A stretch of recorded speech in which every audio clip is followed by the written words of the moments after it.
जय माँ काली। तो आप सभी को नवरात्रि की ढेर सारी शुभकामनाएं। माँ काली आप पर अपनी कृपा बनाए रखे और आपके घर में सुख समृद्धि लाए। तो आज का ये वीडियो उन व्यक्तियों के लिए बहुत ही ज़्यादा खास होने वाला है जो व्यक्ति किसी देवी या देवता की सवारी पाना चाहते हैं, यानी कि उनके मन में किसी देवी या देवता की सवारी पाने की इच्छा है। और इसके साथ ही उन व्यक्तियों के मन में इस प्रकार के प्रश्न होते हैं कि जब किसी व्यक्ति पर सवारी आती है तो उन व्यक्तियों को कैसा महसूस होता है, यानी कि जो वो भक्त होता है या जो वो साधक होता है उस समय पर उसके दिमाग में क्या क्या चल रहा होता है और किस प्रकार से उस व्यक्ति का शरीर हिलता है और वो व्यक्ति कैसे बोलता है।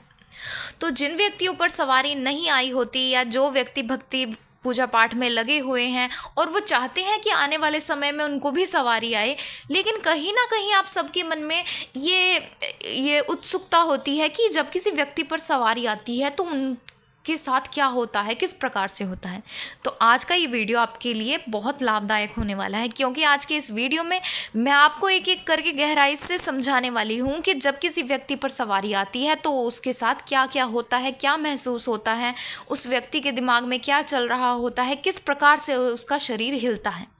तो अगर आप इस बारे में जानना चाहते हैं तो वीडियो को एंड तक ज़रूर देखें। और अगर आप हमारे चैनल पर नए हैं और हमारी वीडियो को पहली बार देख रहे हैं तो हमारे चैनल को सब्सक्राइब कर लीजिए, क्योंकि हमारे चैनल पर आपको इस प्रकार की भक्ति पूजा पाठ साधनाएं, माँ कालियाँ, अन्य कई देवी देवताओं से जुड़ी महत्वपूर्ण जानकारियाँ मिलती रहेंगी। तो चलिए वीडियो को शुरू करते हैं। तो जब किसी व्यक्ति पर किसी देवी या देवता की सवारी आने वाली होती है तो सबसे पहले उस व्यक्ति की सांस तेज होने लग जाती है, यानी कि जैसे आप सांस नॉर्मल सांस लेते हैं, आपको धीरे धीरे सांस आती है, लेकिन जब आपके शरीर में कोई देवीय शक्ति प्रवेश करती है तो उस समय पर आपकी सांसें बहुत तेज़ होने लग जाती है, यानी कि आप लंबी लंबी सांस लेने लग जाते हैं, आपकी सांस ऊपर की तरफ को आती है। तो ये होता है सबसे पहला अनुभव कि आपकी सांसें ऊपर की तरफ आती हैं, आपको लंबी लंबी सांस आने लग जाती है। अब इसके बाद जब किसी व्यक्ति के शरीर में कोई सवारी आती है तो उस व्यक्ति को ऐसा फील होता है कि उसके शरीर में किसी ऊर्जा ने प्रवेश किया है और वो ऊर्जा धीरे धीरे करके उस व्यक्ति के पूरे शरीर में फैल जाती है। जैसे उस व्यक्ति के हाथों में कोई ऊर्जा फील होगी, उसको लगेगा कि वो ऊर्जा उसके हाथों से लेकर उसकी पूरी बाजुओं में जा रही है, उसके पूरे शरीर में फैल रही है, उसके पैरों तक जा रही है, उसके इस तरह से धीरे धीरे करके उसके पूरे शरीर में फैल जाती है। अब इसके बाद अगला अनुभव ये होता है कि जब किसी व्यक्ति में किसी देवी या देवता की सवारी आती है तो उस समय पर उस व्यक्ति का दिमाग एकदम सुन्न हो जाता है। जैसे आप किसी पूजा जब आप पूजा में बैठे होते हैं तो उस समय पर भी आपके दिमाग में कुछ ना कुछ चल रहा होता है, या आप किसी देवी या देवता के भजन सुन रहे होते हैं तो उस समय भी आप उस भजनों में खो जाते हैं या उन भजनों को गुनगुनाने लग जाते हैं। लेकिन जब आपके शरीर में किसी देवी या देवता की सवारी आ रही होती है या आने वाली होती है या आपके शरीर में सवारी धीरे धीरे बनने लगती है तो उस समय पर अगर आपके सामने कोई भजन चल भी रहे होंगे तो आपका दिमाग एकदम सुन्न हो जाएगा, आप बिल्कुल ही सोचना बंद कर देंगे। जिस तरह से आपका सोते समय आपका दिमाग एकदम सुन्न हो जाता है तो ठीक उसी तरह से उस समय पर भी आपका दिमाग एकदम सुन्न हो जाता है। आपको इस चीज़ का बिल्कुल भी ध्यान नहीं रहता कि आपके पास कौन बैठा है, क्या बातें चल रही है, कौन क्या कर रहा है, आपका दिमाग एकदम बंद हो जाता है। अब इसके बाद अगला अनुभव ये होता है कि जब आप में किसी देवी या देवता की सवारी आ रही होती है तो उस समय पर आपकी आंखें बंद होती हैं और आंखें बंद में आपको किसी देवी या देवता की छवि दिखाई देने लग जाती है, या आपको उनकी कोई प्रतिमा दिखाई देगी, आपको कोई तस्वीर दिखाई देगी। लेकिन ऐसा नहीं होता कि आपको वो छवि या वो तस्वीर बिल्कुल क्लियर दिखाई दे, आपको हल्की हल्की कोई तस्वीर दिखाई देती है। और ये मैं आपको वो वाले अनुभव बता रही हूँ जब वो सवारी आपके शरीर में प्रवेश कर रही होती है और धीरे धीरे वो अपना पूर्ण रूप ले रही होती है। मैं आपको ये उस समय का बता रही हूँ।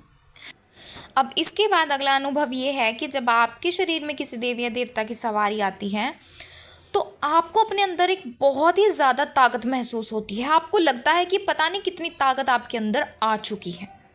और उसी दौरान अगर जैसे कि आपने देखा होगा कि कई भक्त होते हैं, जब उनमें सवारी आती है तो उस समय पर वो चाबुक उठाकर अपनी पीठ पर मारते हैं, या आपने देखा होगा कि कई व्यक्ति लोहे का जो चिमटा होता है वो अपने शरीर पर मारते हैं। तो ये इसी कारण होता है कि उस समय पर उस भक्त या साधक के अंदर इतनी ताकत आ जाती है कि उसको इस चीज़ का भी ध्यान नहीं रहता कि उसके सामने क्या रखा है, या वो जो लोहे की चाबुक होती है या जो वो लोहे की चिमटा होता है, वो व्यक्ति उस ताकत के दौरान ही वो उनको उठाकर अपनी कमर पर मारता है।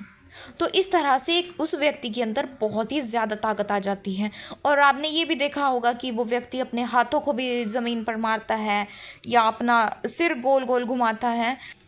और ये एक नॉर्मल व्यक्ति नहीं कर सकता। क्योंकि आपने काफ़ी जगह देखा भी होगा कि जब किसी व्यक्ति में सवारी आ रही होती है तो काफ़ी सारे व्यक्ति ऐसे होते हैं जो कहते हैं कि ये व्यक्ति तो ढोंग कर रहा है, या इस प्रकार से कई सारी बातें बनाई जाती हैं।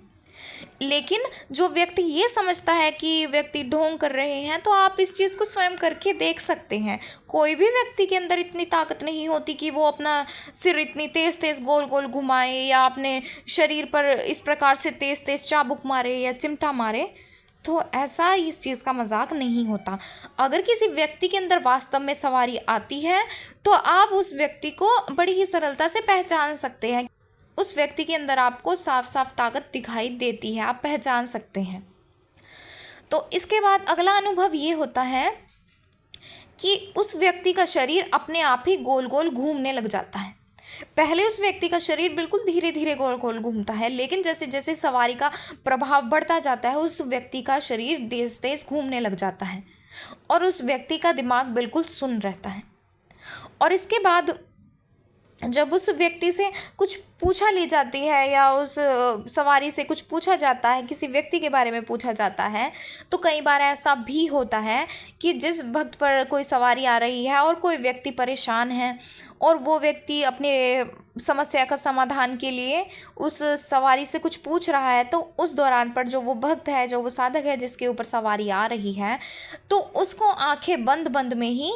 उस समस्या का समाधान भी दिखाई देता है। मान लीजिए अगर वो देवी या देवता की सवारी उस सामने वाले व्यक्ति को कुछ उतारे के बारे में बता रही है, तो वो जो भक्त या साधक होगा उसको आंखें बंद बंद में भी उस उतारे की सामग्री दिखाई देगी। जिस प्रकार से पतासे होते हैं या लौंग होता है या अन्य कई सामग्रियां होती है, तो उस व्यक्ति को वो सामग्री अपनी आँखों में, या जो उनका आगे चक्र होता है, जो यानी कि जो आईब्रोज होती है, इनके बीच में जो स्थान होता है, यहाँ पर उस व्यक्ति को वो चीज़ें साफ साफ दिखाई देती है कि जो सामने वाला व्यक्ति है इसको इन चीज़ों के माध्यम से उतारा करना है, या इनको इस मंदिर में जाना है, या उनको ये करना है। तो इस प्रकार से भी कई व्यक्तियों के साथ ऐसा होता है। और फिर उसके बाद जब कुछ पूछा ली जाती है, तो जब किसी देव या देवता की सवारी आती है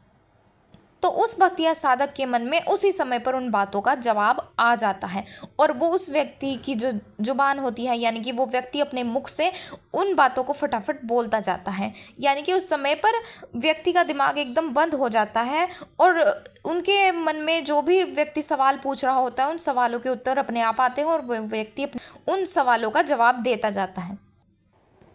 तो इस प्रकार से ये थे कुछ अनुभव कि जब किसी भक्त या साधक पर किसी देवी या देवता की सवारी आती है, तो सवारी आते समय उसको कैसा महसूस होता है, उसके दिमाग में क्या चलता है, उसका शरीर कैसे हिलता है, और वो कैसे बोलता है। और जो मैंने आपको ये अनुभव बताए हैं ये बिल्कुल सत्य अनुभव है। और जो व्यक्ति सवारी पाना चाहते हैं या सवारी पाने के इच्छुक है, या सवारी को लेकर उनके मन में कई तरह के प्रश्न हैं,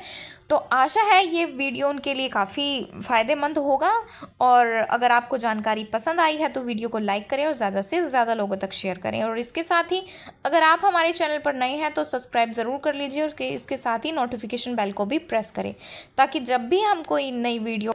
तो उसका नोटिफिकेशन सबसे पहले आप तक पहुँचे। तो चलिए मिलते हैं अगले वीडियो में कुछ नई जानकारी के साथ। जय मां काली।